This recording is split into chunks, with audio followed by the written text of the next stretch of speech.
Good morning, everyone. Thank you all for joining today's AMCAT podcast. And with this series, we aim to highlight the significance of employability assessments, how they benefit the students, what is the right time to start these assessments, and how year-on-year assessments help the candidates in, preparing and upskilling them as per the industry standards. Friends, as we all know, Chandigarh University is a reputed, largest, and one of the leading private universities in the country. It prepares its students using all sorts of modern technologies, and above that, their proactive approach, their early approach to have these training and placement activities much early in their programs has helped the students to get enough time to prepare and upskill themselves as per the industry requirements. Viewers, it gives me immense pleasure to have with us Mr. Pardeep Bansal, Director, the Department of Career Planning and Development at Chandigarh University. Welcome, sir. It's an Thank honor you. to have you with us today. Same here. Yeah. Right. So, for the starters, sir, if you can just share your thoughts on employability assessments, how they benefit the students in particular, and how Chandigarh University has been using employability assessment all these years. Great. See, I personally feel, the day I started with Chandigarh University way back, in March 2011. So it's been more than 10 years. And we actively started using employability assessments from 2015. So it's been a 6 years journey with aspiring minds, with SHL aspiring minds, more than that. But then, yes, actively we have been started using since March. And I think employability assessments play a vital role in deciding the success of at least the engineering and MBA students as a whole. For example, for engineering, nowadays we conduct 5 employability assessments throughout their engineering journey, starting with the first AMCAT on the semester 2 and the second in semester 4, and then the third at the end of semester 5, then at the end of semester 6, and finally at the start of semester 7. So, we have a ladder wherein we get to know the growth chart of my students from semester 2 to semester 7.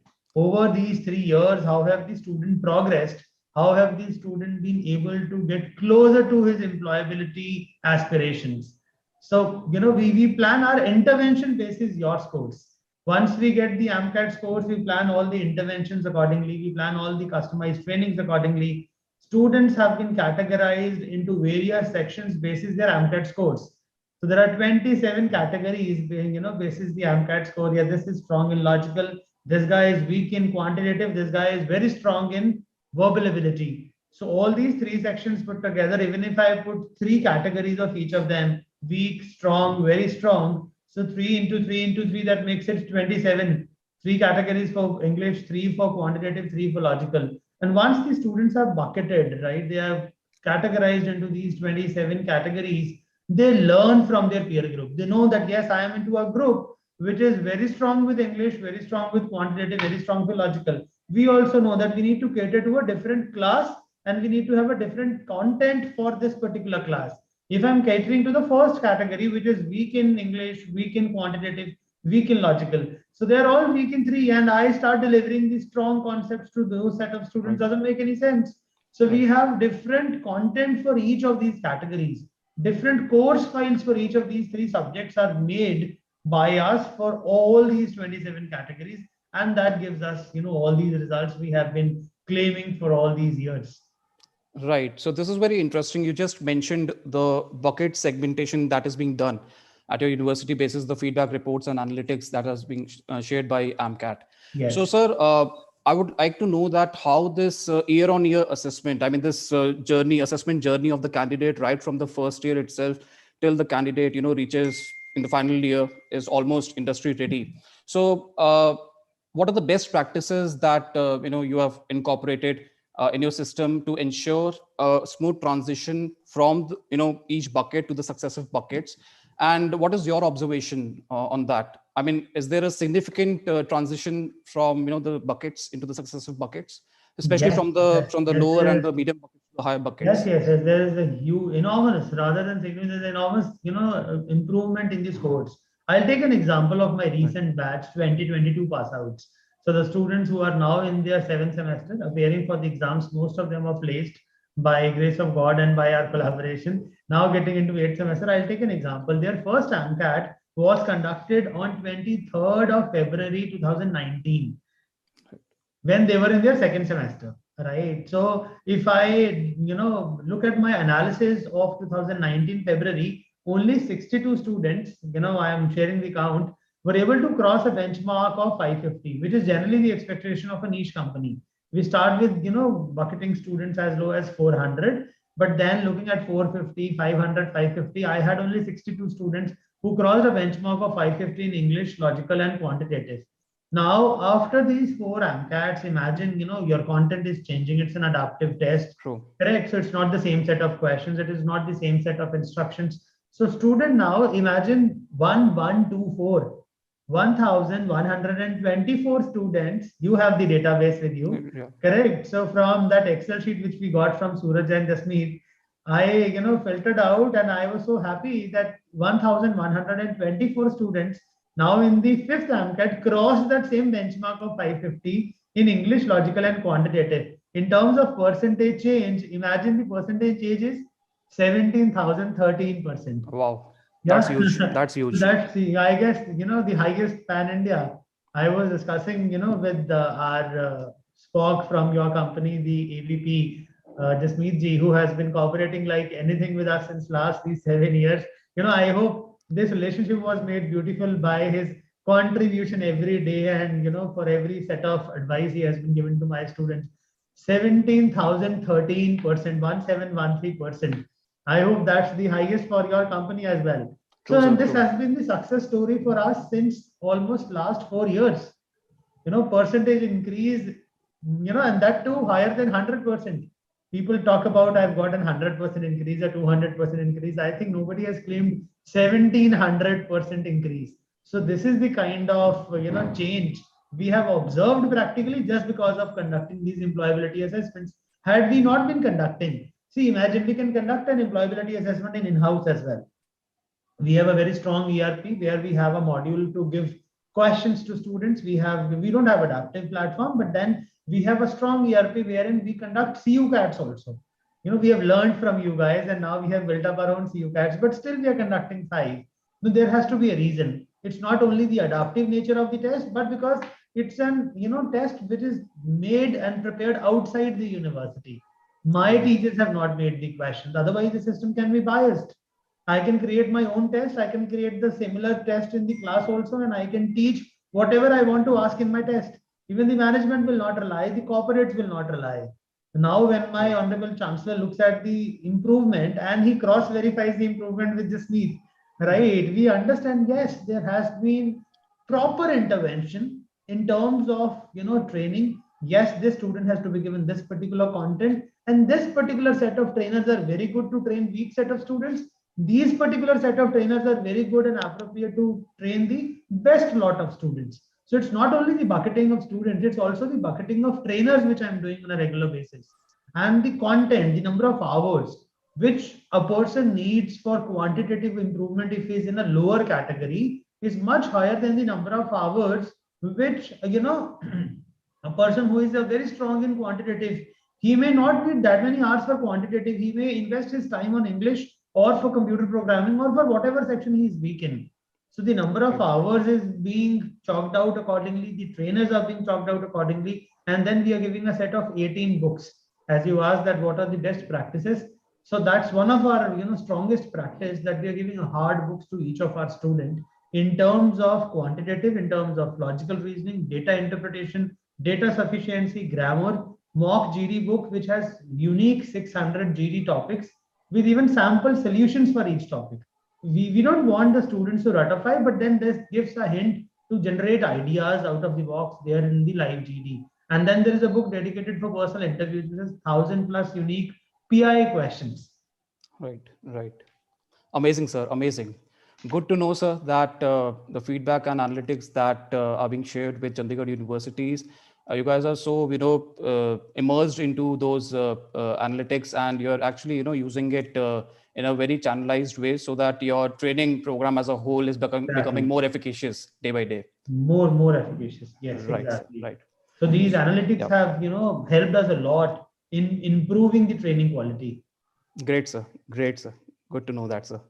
So, sir, my next question to you is that as we all know that English is one such language which connects the world like no other language, and with, I mean, today's era where we are going global. There are so many companies, startups which are going global. So now English as a language is indispensable, right? And whether it is written English, verbal, written, any format of communication, but English as a whole, as a language, is seen as a very necessary requirement from the corporate side. So what we want to understand is that how Chandigarh University in particular, they are preparing their students to improvise their, comm skills. Okay, all right, okay. See, I am able to recall, very famous Hindi poem to answer this question. You know why I have been hearing this? That कुछ करना है तो डटकर चल, Hmm. थोड़ा दुनिया से हटकर चल, लीक Right. पर तो सभी चल लेते हैं, कभी इतिहास को पलट कर चल. So we try changing the history. I am not boasting about my university, but then we have a unique way of doing this English training as well. So we have a team of 100 plus certified trainers available in the university. There are TESOL certified who have trained people in the industry also, or who have been the English teachers for long in one of the institutes of repute. Now these 100 plus teachers, they have a 4 hours class with each set of students. So the class, which generally is for 72 or 30, 6, for us, the English class does not exceed 24 students. So only 24 students are there in the group. Okay. Right. Now, when it comes to assessing these students, yes, these teachers are assessing the students, but we are also taking help of your tool, Writex, which helps us a lot. So there is, a dedicated session wherein once a student appears for Writex, he gets his report of Writex. A dedicated teacher discusses that report for 1 hour 20 minutes. So each Good. student is given that 80-minute slot dedicated with that ELPD trainer. When I say ELPD trainer, I mean English language and personality development trainer. So this one trainer spends 80 dedicated gala minutes with my each student after every Writex to explain the Writex report. So it's not about the report fetching from SHL and then doing nothing. No, the teacher explains the report because it's a beautiful report. So teacher has to do a little bit of effort in just explaining that, boss, these were your errors. These are your areas of improvement, right? A sample report is there. If you look at my back, it's all filled with reports of aspiring Yeah. minds. Yes. Our AI enabled report and AMCAT report, our ITEX report, our SWAR report. So we generally showcase all these reports to all our accreditation agencies, also made via NBA or a NAAC, to anybody, because these reports are very helpful in making us understand the weak areas of our student, right? Similarly, when I talk about my MBA students, we are using SWAR, right? So that also helps my teachers, these English teachers, to improve the listening skills of the students, to improve the spoken English of the students, because basis that report, again, they spend around 35 minutes with each MBA student to explain the report, and then to talk about what should be the strategies to get a good score in the next SWAR assessment. So both for Writex and for SWAR, we have dedicated slots of trainers designed for each student who is willing to avail placement opportunities from the university. So Right, sir. that's that way we try doing whatever best we can. So it's a 1 year long training program. You already know that. For Yes. Yes. engineering, we have Saturday workshops, a 3 hour session dedicated on each Saturday, because student is free from academics. So he spends 3 hours just with the English teacher, that group of 24 students. They attend that English class. And similarly, Sundays there are optional doubt clearing sessions. A set of 10 teachers are available in the evening every day, Monday to Saturday, every day, 10 teachers after academic hours.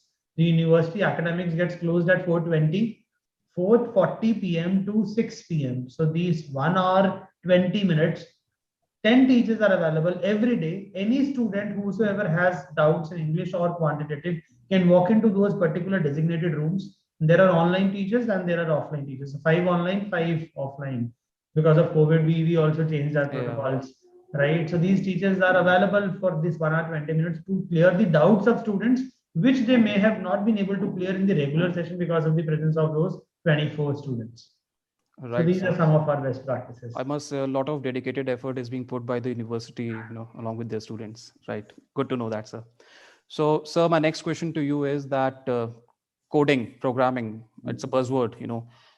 Today with the change in the way the businesses are operating, most of them going online. So there's an unprecedented rise in the demand for coders.